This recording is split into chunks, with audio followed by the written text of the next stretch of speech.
I thought it would be a bit sneaky and take a taster. It smells good.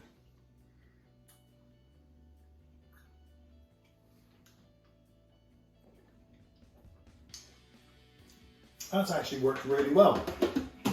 Because of the fast ferment with no yeast nutrient, you can definitely taste the butteriness coming through.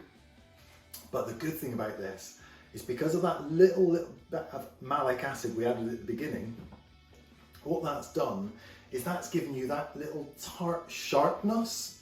You know when you eat into an apple and blackberry crumble and it's like, ooh, that's a little bit sharp, need some more sugar. Or in this case, it's going to need custard. And that is actually smackle. That is lovely.